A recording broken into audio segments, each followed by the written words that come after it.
बिस्मिल्लाहिर्रहमानिर्रहीम। अस्सलाम वालेकुम नाज़रीन, आप यूट्यूब चैनल देख रहे हैं, मैं इमरान ख़ान हूँ।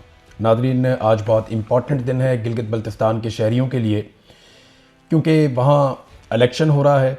24 नशस्तों के ऊपर वोटिंग होगी आज, और गिलगित बल्तिस्तान के इलेक्शन को चोरी करने का मुकम्मल बंदोबस्त तो कर लिया गया है। यानी आज दिन है अवाम के इम्तिहान का कि गिलगित बल्तिस्तान के लोग अपने मैंडेट की हिफाजत किस तरीके से करते हैं, क्योंकि पाकिस्तान तहरीक इंसाफ के लिए इम्कानात बहुत कम छोड़े गए हैं। ना उनका कोई इंतखाबी निशान है, ना उनके पास कोई हुकूमत है। और गिलगित बल्तिस्तान के लोग ये भी जानते हैं कि अगर वो पाकिस्तान तहरीक इंसाफ की हुकूमत बना लेंगे तो जैसे खैबर पख्तूनख्वा के साथ ज़्यादती की जा रही है, बार बार उनके वज़ीर आला या वहाँ के लोग कहते हैं, तो इस तरह की ज़्यादती गिलगित बल्तिस्तान के साथ भी होगी। तो इन चीज़ों से भी उनको बचना होगा। ये बड़ा इम्तिहान है, और ये इम्तिहान उन लोगों का है जो आज वोट डालने जा रहे हैं कि वो अपने वोटों की हिफाजत कैसे करते हैं। वैसे तो प्री पोल रिगिंग हो चुकी है, यानी एस्टेब्लिशमेंट ने डकैती पहले ही मार दी है, लेकिन देखना है कि लोग किस हद तक खड़े होते हैं। खालिद खुर्शीद जो पाकिस्तान तहरीक इंसाफ के बड़े अहम मेंबर हैं, इमरान खान साहब के बड़े वफादार साथियों में से एक हैं, उन्होंने एक बड़े ख़तरे की निशानदेही की है। मैं वो ख़तरा पहले आपके सामने रख देता हूँ इस इलेक्शन के हवाले से। उन्होंने कहा, जी मुझे हटाकर जो हुकूमत बनाई गई थी गिलगित बल्तिस्तान में, उस हुकूमत ने गिलगित बल्तिस्तान के पहाड़ बेचे हैं, ज़मीनों पर भी 10% का कट मारा है, और अब इनका प्लान बहुत ख़तरनाक है। अगर नून लीग या पीपल्स पार्टी में से किसी की हुकूमत बनती है तो ये गिलगित बल्तिस्तान में इतने बड़े पैमाने पर लूट मार करेंगे कि लोग पंजाब की लूट मार को भूल जाएंगे जो ये गिलगित बल्तिस्तान में करने जा रहे हैं। देखिए, असल मामला तो वसाइल पे कब्जे का है। अगर वसाइल पे काबिज हो जाते हैं मुकम्मल तौर पे गिलगित बल्तिस्तान के, और वहाँ की जो हुकूमत बनाई जाती है, वो कठपुतली हुकूमत जो जो उनसे एस्टेब्लिशमेंट मांगती है वो उन्हें दे देते हैं, तो गिलगित बल्तिस्तान के लोग कई दहाइयों तक परेशान रहेंगे जब तक कि उनकी अपनी कोई अवामी हुकूमत आके इन चीज़ों को रिवर्स ना करे। और वैसे भी मैं आपको ये बात बताऊँ, जहाँ पर आकर एस्टेब्लिशमेंट के लोग बैठ जाएँ फिर उन्हें हुकूमतें नहीं उठा सकती, वो उठते ही नहीं है, वो किसी चीज़ को नहीं छोड़ते। नाज़रीन, गिलगित बल्तिस्तान में इलेक्शन से पहले जो पाकिस्तान के कौमी मीडिया पे खबरें चली उसके मुताबिक इंटरनेट सर्विस जो है वो अचानक बंद हो गई है, और अब गिलगित बल्तिस्तान में इंटरनेट मुयसर नहीं है। देखिए, ये पाकिस्तान में इलेक्शन करवाने का तरीक़ाकार है। अभी यहाँ बरतानिया में मैंने एक दिन एक वोट डाला था, इंटरनेट बिल्कुल ठीक चल रहा था, बहुत सारे लोग आ रहे थे, वो फेस्टिविटी की तरह था, और लोग बड़े पैमाने पर आकर वोट डाल रहे थे। बहुत फैसिलिटेट किया गया था गवर्नमेंट की जानिब से, और बड़ा अप्रिशिएट करते थे, बड़ा वेलकमिंग किस्म का माहौल था, और कोई वोट चोरी भी नहीं हुआ। लेकिन यहाँ पाकिस्तान में इलेक्शन की पहचान ये है कि इलेक्शन से पहले मारधाड़, छापे, गिरफ्तारियाँ और रियासती जबर का एक सिलसिला शुरू हो जाता है। कागजात नामजदगी छीन लो, इंतखाबी निशान छीन लो, वोटर लिस्टें तब्दील कर दो, और झूठे नारे, वादे, बहुत सारा कुछ होता है। और फिर फाइनली ये होता है कि इंटरनेट बंद हो जाता है, फिर मोबाइल फ़ोन अचानक बंद हो जाता है, और फिर पूरा रिजल्ट तब्दील हो जाता है। ये पाकिस्तान में इलेक्शन का लेटेस्ट मॉडल है। वैसे तो हमेशा से पाकिस्तान में धांधली होती आई है, लेकिन जितना ये निज़ाम आज नंगा है, इससे पहले कभी इस लेवल तक ये निज़ाम नंगा नहीं था। बहरहाल 24 हलकों में आज क्या होता है ये आज शाम तक हमें पता चल जाएगा। अब आ जाए नाजरीन कश्मीर की तरफ, जहाँ पे हालात लगातार जो है वो ख़राब होते चले जा रहे हैं। सबसे पहले मैं आपको एक शौकत नवाज़ मीर साहब का एक स्टेटमेंट सुनवाता हूँ, जो उन्होंने एक ऑडियो बयान जारी किया। वो सुनाना आपको ज़रूरी है ताकि आपको सिचुएशन की संगीनी का अंदाज़ा हो जाए। ये आप सुनिए। बिस्मिल्लाहिर्रहमानिर्रहीम। मैं शौकत नवाज मीर, मेंबर जम्मू कश्मीर ज्वाइंट अवामी एक्शन कमेटी, आज इंतहाई नाजुक हालात में रियासत भर की अवाम, बिलखसूस ओवरसीज कश्मीरियों से मुखातिब हूँ।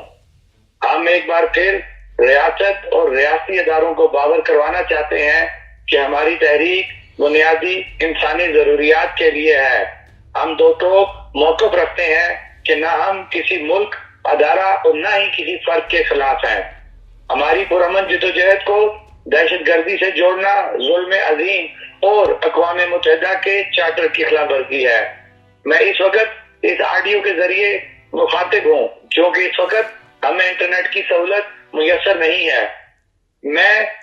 मेरी गिरफ्तारी के मुताल्लिक झूठी और बेबुनियाद खबरें फैलाई जा रही हैं, जबकि मैं इस वक्त महफूज मुकाम पर जम्मू कश्मीर ज्वाइंट अवामी एक्शन कमेटी के तमाम कोर मेंबर के साथ मुसलसल राब्ता में हूँ, और हम बाहमी मुशावरत के अमल से गुजर रहे हैं। रावलाकोट में हमारे सीनियर रहनुमा शाहजेब हबीब शहीद के रेंजर की तरफ से बेईमाना कत्ल के बाद की पैदाशुदा सूरत हाल के बायस पूरी रियासत लॉकडाउन हो चुकी है, बल्कि मैं कहूंगा कि हुकूमत ने खुद खौफ और हरास पैदा करके रियासत को लॉकडाउन करने में रियासत की आवाम की मदद की है। जम्मू कश्मीर ज्वाइंट अवामी एक्शन कमेटी के कोर मेंबर सरदार उमर नजीर कश्मीरी और बाकी कोर मेंबरान ने रावलाकोट से ताजा एलामिया जारी कर दिया है, जिसके मुताबिक पुंछ डिवीजन में लॉकडाउन कर दिया गया है। इंशाअल्लाह 9 जून की सुबह मीरपुर डिवीजन से तारीख साज और बानतीजा लांग का आगाज कर दिया जाएगा। मेरी रियासत के अवाम से मुनज़्ज़म, मुत्तहिद और चाको चौबंद रहने की अपील है। रियासती जबर इंशाअल्लाह अपने मंतकी अंजाम को पहुंचेगा। बहुत जल्द इस तारीख साज लॉन्ग मार्च की बदौलत रियासत में खुशहाली का आगाज होगा। बहुत बहुत शुक्रिया। ये आपने शौकत नवाज मीर को सुना। अभी जो बहुत मकबूल रहनुमा हैं इस तहरीक के, जॉइंट अवामी एक्शन कमेटी के, वो हैं उमर नज़ीर कश्मीरी, जिन्हें गोली लगी है, बल्कि उनको गोलियां लगी हैं। अभी उनकी सेहत के बारे में कुछ कंफर्म इतलात नहीं है, लेकिन उनकी एक वीडियो सामने आई है। उस वीडियो के वो तकरीबन 7 मिनट की वीडियो है, उसमें बहुत सारी बातें उन्होंने की हैं, लेकिन मैं उसका एक हिस्सा आपको सुनवाना चाहूँगा ताकि आपको आइडिया हो जाए कि मामला कितना संगीन है और पाकिस्तान के इदारे इस संगीनी को समझ नहीं पा रहे। क्योंकि जब बंदूक आपके हाथ में होती है तो आपकी अकल पूरी तरह काम नहीं करती। तो ये सुनिए कि उमर नज़ीर कश्मीरी क्या कह रहे हैं, गौर से सुनिए आप। अगर आप हमें पुरअमन आवाम को कुचलेंगे, यहाँ पे स्ट्रेट फॉरवर्ड करेंगे, तो हम किसी सूरत आपको ये इजाज़त नहीं देंगे कि आप यहाँ की आवाम को कुचले और यहाँ से वापस चले जाएँ।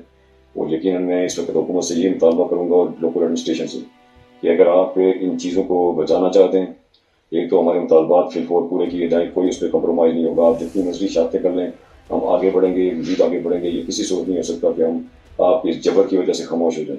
तो मैं मुतनबे करूँगा कि अगर आप यहाँ पे चीज़ों को आगे बढ़ाना चाहते हैं, पीसफुली बढ़ाना चाहते हैं, यहाँ पर जितनी भी बैरूनी फोर्सेज हैं जिन्होंने हमारी रियासत पे हमला किया, यहाँ की नत्ते वहाँ पे हमला किया, उनको फौरी तौर पर यहाँ से बेदखल किया जाए। अगर आप उनको बेदखल नहीं करते तो यहाँ से एक जंग का आगाज़ हो जाएगा जिसको समेटना आपके लिए आसान नहीं होगा। शुक्रिया। वो अपने हमारे कोर कमेटी के मेंबरान का जो भी आपको लायमत देंगे उसको फॉलो करें। जी जनाब, वो ये कह रहे हैं फिर यहाँ से जंग का आगाज़ हो जाएगा। हालात की संगीनी का आप अंदाज़ा कर सकते हैं। अब इनकी जमात के ऊपर पाबंदी लगा दी गई और इसको कलअदम करार दे दिया गया कि जनाब इसके साथ तो बात ही नहीं हो सकती, है तो एक जत्था है और ये तो दहशतगर्द हैं, कलअदम तंजीम है। लेकिन इससे पहले इनसे बात भी हो रही थी, इनको सुप्रीम कोर्ट में भी बुलाया जा रहा था, इनको इलेक्शन लड़ने की दावतें भी दी जा रही थी। ये हम सारा सुन रहे थे। जो फैसल राठौर साहब हैं, जिन्हें बनाया गया है आज़ाद कश्मीर का वज़ीर आज़म, वो आज क्या स्टेटमेंट दे रहे हैं और कल क्या स्टेटमेंट दे रहे थे, मैं हैरान हो रहा हूं उनके स्टेटमेंट पढ़ के। यानी एक दिन के अंदर उन्होंने 3 अलग अलग किस्म के स्टेटमेंट दिए हैं। मैं अहमद फरहाद साहब का एक स्टेटमेंट पढ़ रहा था और उसके बाद फिर मैंने चेक किया तो वाकई मुझे लगा कि वो ठीक कह रहे हैं कि वज़ीर आज़म आज़ाद कश्मीर फैसल राठौर की 3 मुख्तलिफ जगहों पर गुफ्तगू एक दिन के अंदर बिल्कुल अलग अलग थी। कभी वो कहते हैं कि अब कोई बात नहीं होगी, ये जत्था है, दहशतगर्द हैं। कभी कहते हैं अपने लोग हैं, मैं बात करने को तैयार हूँ। कभी कहते हैं कि जनाब इमरजेंसी लगा दी जाएगी। तो उनकी बॉडी लैंग्वेज भी पूरी तरह से कंट्रोल्ड में नहीं है, वो काफ़ी ख़राब दिखाई देती है।